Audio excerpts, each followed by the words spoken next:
Afternoon. This is our second author chat as part of the Inclusive Learning Network Summer Book Study.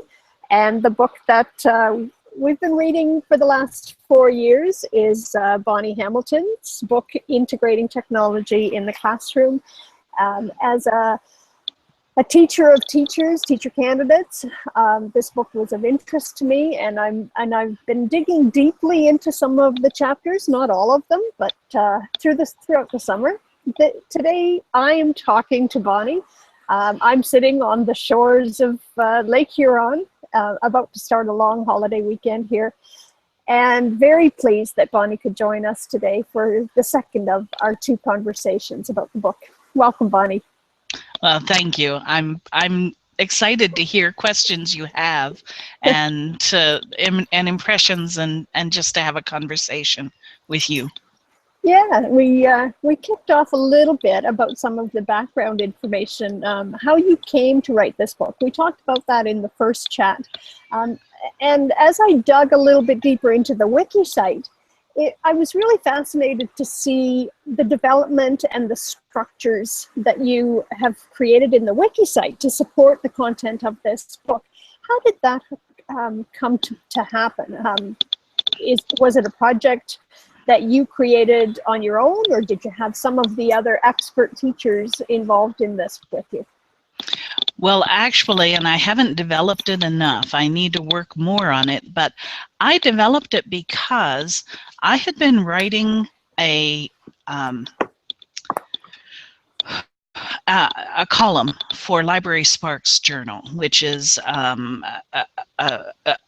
longer a defunct journal for librarians, and talking about technology.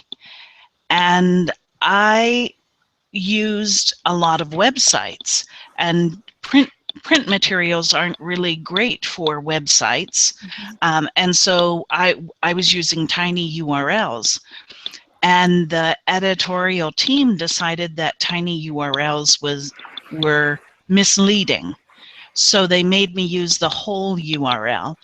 And when I was writing the book, I thought, well, how are these people going to get to all these sites? I don't want to type that stuff in. And I know teachers don't have time. And if it's going to be hard, then there's a tendency to say, let's not do it. So what I developed on that wiki page was simply to provide links so that nobody has to type in anything. Now, at the time, I didn't know they were going to publish this as an ebook as well. So I imagine as an ebook, you don't have that problem. But in print, you do. One of the things I had hoped with that eventually was to have people add experiences and stories and to help other teachers learn. And as I said, I need to develop it better and more, but it was really just my baby. And since I revised the book 4 times, I revised that website, that wiki 4 times too. And I just heard one of my links is wrong, so I've got to go back in and fix it. So it was a labor of love to support what the content of the book. I know that in terms of my own work and in terms of the book itself, relationships and community are ways that teachers support and encourage and work through some of the challenges they face when they integrate technology in the classroom. I know that you're connected specifically to a group, Teachers First. And I know that the book has been published through ISTE. And those are 2 really core groups of teachers supporting teachers. Are there ways that you've connected specifically to either one of those communities that help support your own work integrating technology? Well, those groups were both instrumental in helping me question practice. So when I first started working in the elementary school in technology, I I didn't have any peers. I had people who were working at other schools, but they typically were not teachers. So they were parents or, parapros that had an interest in kids and had an interest in technology, but really hadn't thought about it. And I needed some people who could just help me think through what I was doing with my teachers. I started attending the ISTE conferences way back when, and attending classes and then presenting classes, and that helped me to refine some of my thinking, but it also created a conflict. And that conflict has to do with my belief that just because it's new and cool doesn't mean it's the best tool. So I didn't want, sometimes we would go to a conference. I remember the year that we went to the conference and Palm Pilots were the thing. And one of the friends who was with me, one of the teachers with me said, "Ooh, why don't we get a set of those? I could use those." And I made her sit down and tell me how she would use them. And when she really thought through what she wanted to do with kids, what she believed pedagogically and what her content was, she had to say, this tool isn't going to get me there. But so sometimes a conference like that will show you what not to do just as much as what to do. That doesn't mean other people couldn't do meaningful things with it. It was that it wasn't a good fit for what we were doing. When it comes to Teachers First and Source for Learning, I was spending, I'll bet you every teacher and ed tech coach and librarian out there spends hours looking for websites. And when I stumbled on Teachers First and realized that they had those websites already vetted, it saved me a ton of time. And therefore, I got in touch with the person who was in charge of it to say, I'd love to know more about this. And we developed a professional relationship. And sometimes when I had a question, I knew I could go to her and we could have a conversation about something and it would support me. But most of the time, I'm embarrassed to say, I'm a lone ranger. I'm the one who just goes and does things, and I'm flexible enough that if it fails, it fails. Let's try something else. And I think the nice thing about different communities like ISTE or like the Inclusive Learning Network for me and Teachers First are the opportunities to talk about those failures in safe spaces, in ways that will inform your practice. And I think that that's something that every teacher needs when they start looking at integrating technology. I think that's, there are lots of things in the book that you present and you share and insights you've gained from your experience. And I think ultimately that's what teachers need the most. So they need to find those communities where they can have those engaging conversations. So,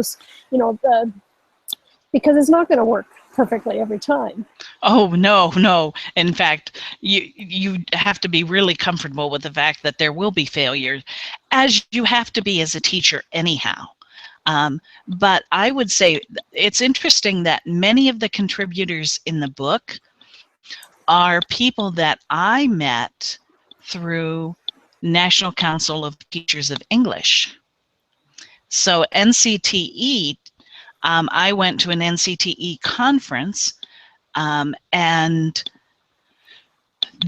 I went to presentations where people were talking about using technology. And they were talking about what worked and what didn't work and what they learned from that experience. And I've developed some good relationships through that. I also found some, when I did my first dissertation, I was in classrooms in a variety of schools, and I met one of the teachers there and watched what she did. And she was doing it purely on her own. And she really welcomed the chance to have me in there to talk with. And I think in a lot of schools, there's that teacher who feels kind of alone and really needs to find a connection like the inclusive network that you have, that will enable you to say, oh, I am trying this. Have you ever tried it? I failed with that. What's a different idea?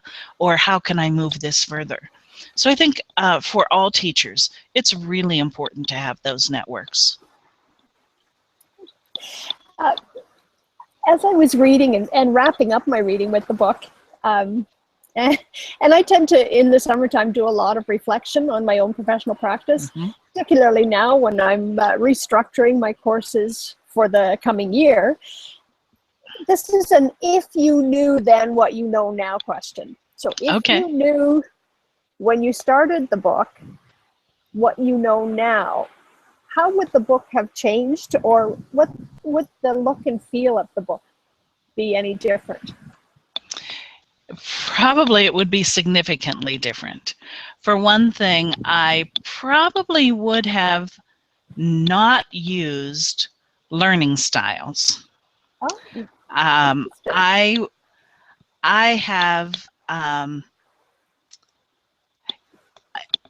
I see value in that I think people have particular styles that they like to learn through. And I am right now, for my proposal, I'm supposed to do a composite of teachers I've had experience with, to talk about a typical teacher in an elementary classroom. And I've been reflecting on that, and one of the teachers that I worked with from the beginning was a woman who at the time I didn't realize was so visual. But now as I reflect on her practice, everything she was attracted to with technology and everything she did with her students keyed in on the visual.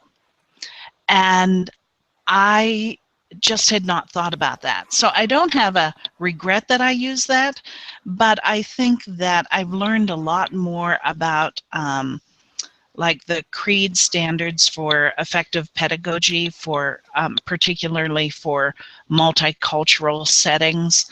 I think your inclusive network has made me sensitive that I should have done some research on what are those adaptive, or I'll get the words wrong, but what are some of those adaptive things that help students who have reasons that the technology as it's built for the typical person isn't as accessible. So I could have written more about that. I know a ton more now about working with multilinguals, and I wish I could go back and rewrite that chapter to be much more effective. So I don't regret that I wrote anything that I wrote when I wrote it, because that's the limit of what my thinking was. But if I were to go back, I would probably beef it up and it'd be twice as long. Then I wouldn't have written it in 5 weeks, I'll tell you that. So the challenges of writing is that it's a constant process of evolution and change. As you write, you change, and as the writing then changes you, and vice versa. And in the same way, as you use something in technology, you know, the technology changes. And there was just no way I could keep on cutting edge. And so what I was hoping to get teachers to understand is, here are ideas of ways you can use today's tools, but when you read this book, they might not be the same tools, yet these are the same kinds of ways that you can engage students in using technology. But I had to be really careful. I wanted this to be accessible to teachers and not just to scholars. And I have been living my life in a scholarly field, and that's not going to be practical enough for teachers. So that's part of what I was trying to balance out too. And I think that's a challenge for a lot of educators, is that, the dichotomy between the practitioner and the academic, the theory to practice split. And with technology, you do have to pay attention to, what has worked, where research has indicated things worked, and then build your own understanding and make sense of it yourself as you teach, as you craft the lessons and engage the students in the learning opportunities, and finding the fit, I say, for one that would make sense for all in terms of their learning. So yeah, it's definitely a struggle, ongoing kind of learning opportunity for all teachers, and that's why this book is a good point to start. I like the way you framed it in the last chat. There are places to start, and then there are places for people who are beyond starting. There are things that you can try, and I've been engaged in this for a long time, and there were things in this book that I had never seen before. So for me, there were lots of bits and pieces to dip in and say, I hadn't thought of it that way. So it's a valuable book, I think, for a lot of educators. The nice thing is that they can dip in, or they can dive right in and read and consume the whole thing, or find something that they want to start with and just start. And the challenge is to just go ahead and start. But I hope everyone who needs to dip a toe finds somebody to dip the toe with them, because that partnership makes a huge difference. Having that support is success. But your words warm my heart, because, as I mentioned before, it's rare that a writer gets to talk to a reader outside of the page. Hi, Susie. Glad that you could drop in. Hello. How's the move going? Well, you know how it is. When you move, everything just becomes completely disorganized. So I'm doing the best I can. Kind of like including integrating technology. It gets really messy sometimes, doesn't it? Yeah, things get lost, and there were some really neat tips in here about how to manage the logistics of the technology. I think those are some of the things I picked up. Yeah, well, I find that organized. I don't envy you. I do find that the logistics are the points that trip a lot of teachers up, because they haven't thought that it would look different from what they normally do. And often when you're using technologies, it does look different.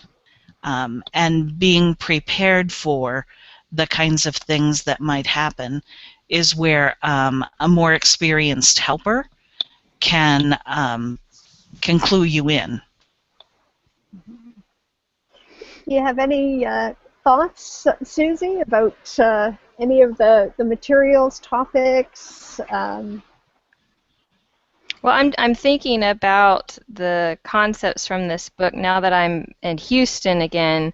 I was meeting with some of the district administrators from Houston Independent School District yesterday, which is the 7th largest school district in the United States. And so when you talk about integrating technology in this context, there are some unique challenges in this context. But something interesting that they're doing is an initiative where they're providing laptops to all students at the high school level, and then they would like to do it at the middle school level in the near future, and have been doing iPads and carts at the elementary level. So they're trying to get the technology more in the hands of the students than just with the say about 5 years ago, it was more teacher-centered. So this shift is happening with the way that the technology is being provided, which also has implications for the kinds of teaching strategies and approaches that are used in the classroom, because the tools are in the hands of the students as opposed to in labs or at teacher workstations. So I thought that was really interesting, and it has a lot of implications for me as a teacher educator as I'm thinking about how can we prepare future teachers for these kinds of classrooms. And that is an issue. I'm hoping and I'm trusting that they have really thought through this, because if teachers don't make changes to their instructional practice when students all have computers in their hands, then there's a mismatch, and what ends up happening is that the students in some schools, students stop bringing their computers simply because they know their teachers aren't going to use them, and you don't want that to happen. Mm-hmm. So it is really critical that the teachers know whatever devices students are using. It's one of the problems with each child bring your own device. There's no way a teacher can know all those devices, but and that there be ongoing support for teachers to change that structure. And so when you work with pre-service teachers, and you're trying to prepare them for a classroom where everyone might have their own, there are a couple of pitfalls. One pitfall is that children who have their own, if everyone has their own device, there's a tendency to have children work independently, and the better learning happens when students work collaboratively. And that's not a matter of everybody doing a piece and then putting it together at the end, but actually collaborating on whatever it is they're doing. And so teaching pre-service teachers how to manage a collaborative group working with technology as a tool is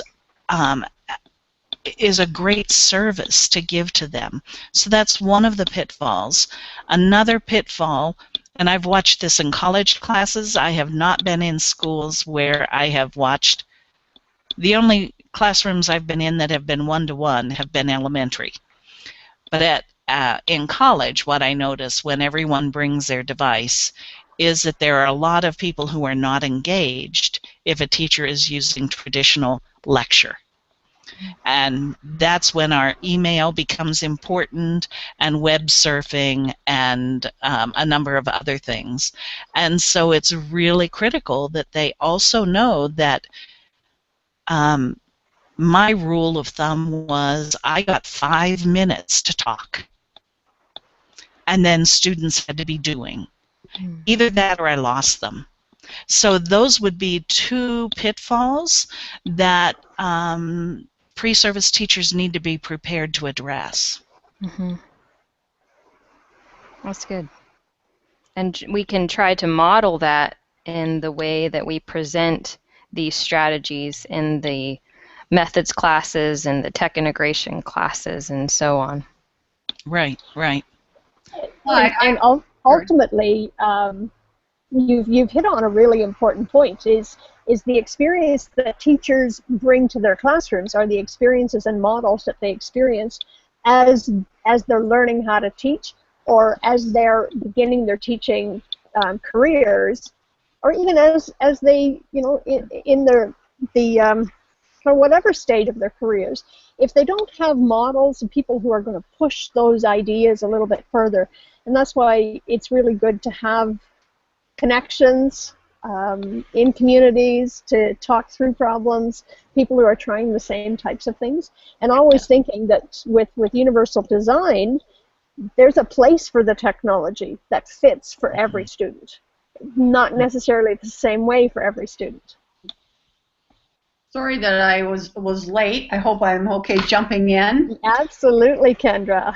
It's interesting. One of the terms I've been hearing, it's more in the e-learning industry, is the idea of push and pull, and that is we tend to try and push content with our technology rather than allowing the learner to pull the content that they need or they want, and even in a certain way pushing the actual technology rather than allowing them to pull it. And so I like having something like a SAMR model, or I actually prefer the RAT model, although the acronym isn't very nice sounding, which is kind of, am I replicating, amplifying, or transforming what I'm doing in my instructional practice? And I think if you ask that question, your tendency is your iPad becomes the drill and practice, then you've got a bit of replication. And I think that's a good question to ask yourself as you're doing something. And it's okay to replicate, but you always want to be kind of pushing a little bit forward. And I think, Susie, when you talked about the lecture, it tends to be that a lot of people are using things like video, but they're using it, again, just to push the lecture content rather than what are the other things that I could do with this particular medium. And I think that goes along with the idea of giving students choice about how they demonstrate what they've learned also. We tend to push what it is we want them to show us, as though the technology were the important thing. And when we give them choice and say to them, here's the content, or here's where I want you to be, but I need you to find a way to demonstrate to me that you have mastered this, they can come up with much more creative things than we can, but they can pull it. They can pull the portions. I love the classroom teacher that I know really well, who teaches her children at the elementary level how to ask questions, and talks about every piece that's written, every movie that's done answers a question. So every piece of text answers a question, and we need to ask questions and then find answers to them. We need to discover what it is that they are trying to answer in this piece. And then her students develop questions and then work from their developed questions through the content. And they have a lot of autonomy, and they're fourth graders. And they have done things that I would have said fourth graders couldn't do, but it comes out of being given a lot of a lot of flexibility in how they pull the content. I like that analogy. Yeah, it's interesting. And you're talking about, too, the questioning. I think the idea of essential questions and the big questions are really important. And Helen and I, being from Canada, Ontario does a lot of that. And then I noticed British Columbia, if you have a chance to ever look at their curriculum, they're one that I don't know whether you guys can see my link or not, but they've actually taken their curriculum and broken it down into those big questions. I'm going to go really quickly here, see if I can share my screen. Just real quick. Can you see the black screen? Yes. So this is the British Columbia curriculum, and they've actually broken it down into big ideas, which I think is pretty interesting. And this is for language arts. And I think that idea of, breaking that down and then sharing that with students is, let's see if I can stop sharing my screen, it's really important, because it really kind of frames for everyone kind of what are those big ideas, and then you can really approach that with any kind of technology to answer those big questions. Yes. But I still think that there's a place where, yeah, you've got these big ideas, you've got these really good, rich questions that students are going to respond to or investigate, or inquiry-based or project, as a project-based type of scenario. But it's still up to the teacher to find those kind of key technologies that will integrate into that process, and to manage it so that, the last chapter talks about safety, security, privacy, and all those issues around digital literacies that have to be meshed right into those inquiries and into those big questions. So it's still up to the teacher to find it, and that's why I think this book is a good kind of a kickoff point, or a good place to look And it's nice to have that wiki as a resource, Bonnie. That's why I keep coming back to that, because teachers are always looking and always critically analyzing resources and materials. Will this fit for my students? Will this fit for this project? Oh, I know that this student is doing this particular inquiry. I know just the resource. So you become the kind of the curator, facilitator, catalyst, negotiator of the information for students. And it changes the role that teachers take on these days, as opposed to, you say the sage on the stage. Yeah. Well, one hopes that teachers end up feeling supported, and that things are possible, and that they are not alone. Mm-hmm. Because it's an overwhelming task to change how you teach and to think about all of the pieces that go into it, including technology. Because technology isn't the end goal, of course. It is meant to be a vehicle. Just one of the vehicles you use pedagogically to help students get the kinds of skills they need in order to be successful in life. And it's interesting, we at the Inclusive Learning Network, we did what we called a SOOC, which was a small, short, supported, social, open online course. And what was important there was that the teachers got to do the playing and the exploring and the looking at the technology, because I think a lot of times the only way they tend to get any support is often in the push, come to this session and we're going to show you, and they don't get enough time to kind of play and have that experimentation. So we try to develop the course in the same way we wanted them to teach, and that was that they could explore, have choice, be reflective, and I think that's really important and sometimes missing for people, is time to kind of move away from the classroom for just a little bit and actually be the learner.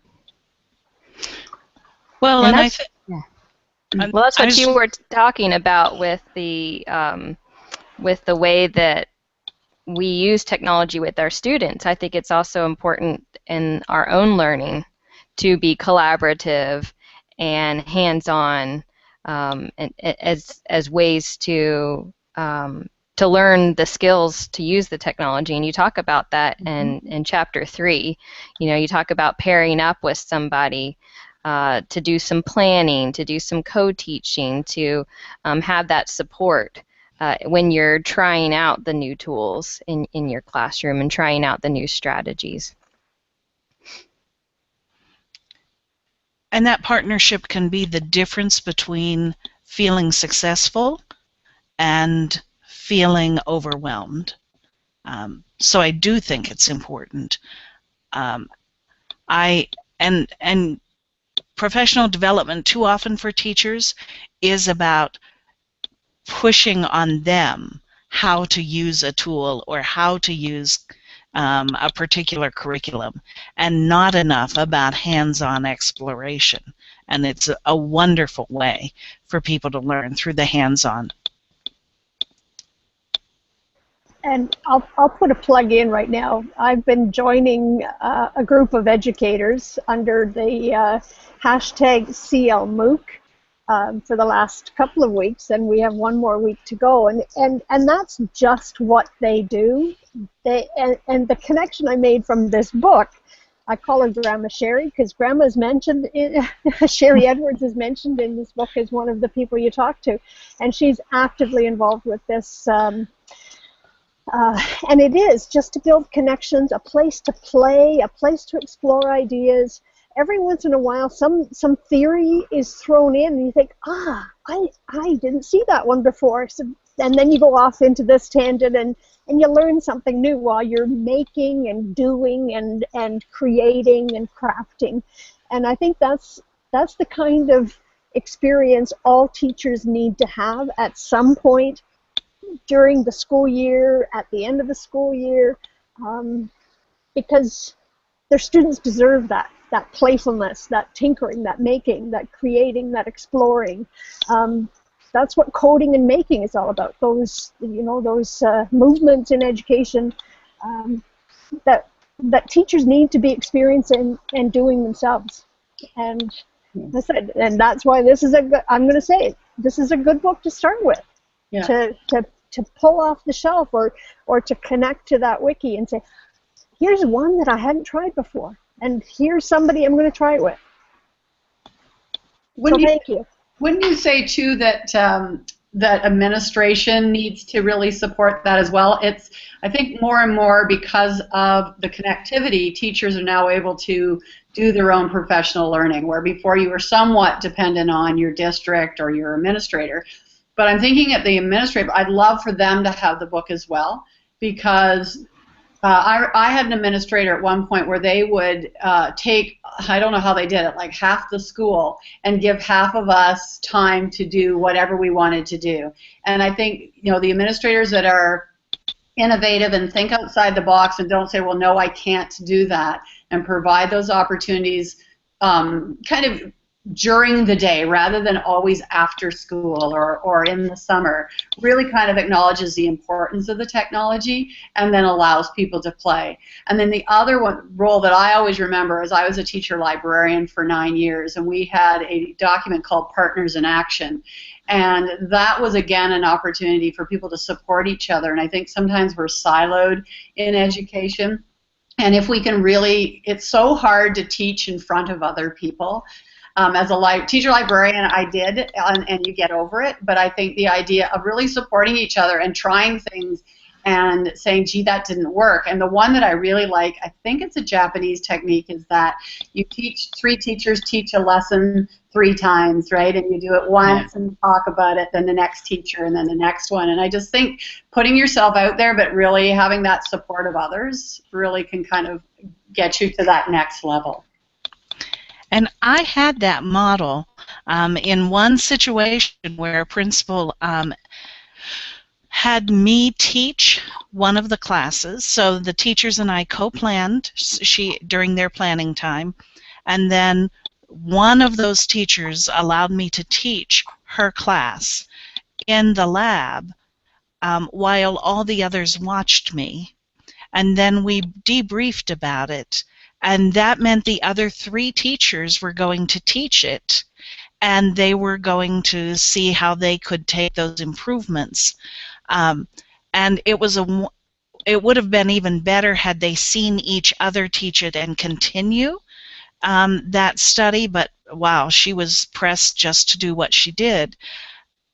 Something like that, watching another teacher teach, is so empowering, and it is the way that we refine. The reason that principal did it is because she and I had been in the lab together in my first year, and we had 4 classes at every grade level, and I would teach the lesson, and then the next group would come in, and if we had planned with all 4 teachers, then she would teach and she would tweak the lesson. And then we'd talk about it, and then I would teach, and I would tweak the lesson. And the 4th class got a really good lesson. And we were always trying to mix those classes up so that it wasn't always the same teacher that got the good lesson. But we were modeling that first year. We modeled for teachers all the time because we knew how important it was for them to see how this works. When that co-teacher became a principal, then it became important for her to have that same kind of model where they could watch one another or watch me and talk about it and improve it and tweak it and continue to improve it. If an administrator could follow some models like that, it's so powerful for the staff. You are absolutely right.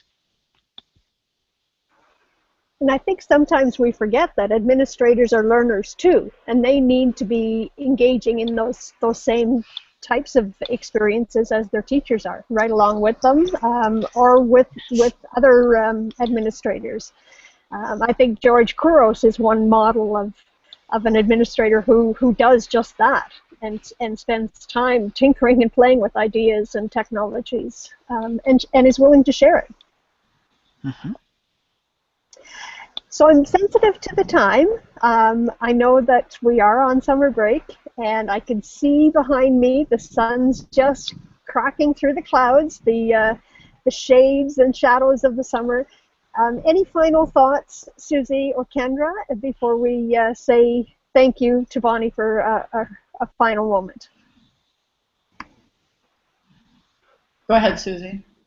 I just want to again thank you, Boni, for being a part of this study so actively and joining us in the sessions at ISTE and now in the Hangouts, and for sharing your ideas and experiences and your words through this book. I look forward to continuing to think about it and think about how it fits into what I'm doing in my own practice at the higher ed level, and as well as in the curriculum that I write for preparing future teachers. So thanks again, and I hope that we continue to have our paths cross. That'd be wonderful.